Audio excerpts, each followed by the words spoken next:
social media content is completely personalized to each individual on the planet. And that is a crazy thing to say when we say that out loud. Not one person has the same feed, basically, or the same experience. So this is a big question, I think. But what effect do you think this has on humanity? So I think there's a number of different intersecting things here. First of all, you've got personalized feeds. Second of all, you've got the fact that disinformation, hate actually get more engagement because of the things that we talked about at the top of this podcast.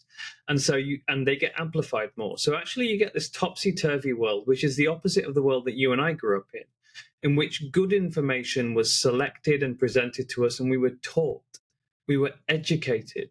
We were given the best possible understanding of the world around us. You know, for me to get to both med school and to study politics at Cambridge, believe me, someone had to teach me pretty well about the fact, the rules of the laws of physics, the way that biology works, the way that chemistry works, the way that that our English language is constructed and used to communicate effectively, and a huge array of things. Now kids are basically being given the lies, the BS more than they are the truth, the reality.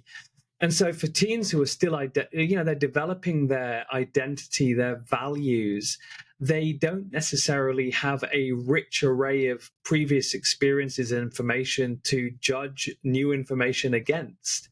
This hyper curated reality can really distort their norms and beliefs. It can normalize harmful behavior or values like toxic masculinity or body shaming that they wouldn't have learned in other ways. And I think more fundamentally, because it fragments public discourse and it drives people into these isolated, lonely, algorithmic echo chambers that skew their perception and harm their mental well-being, it's having this large-scale effect on our society.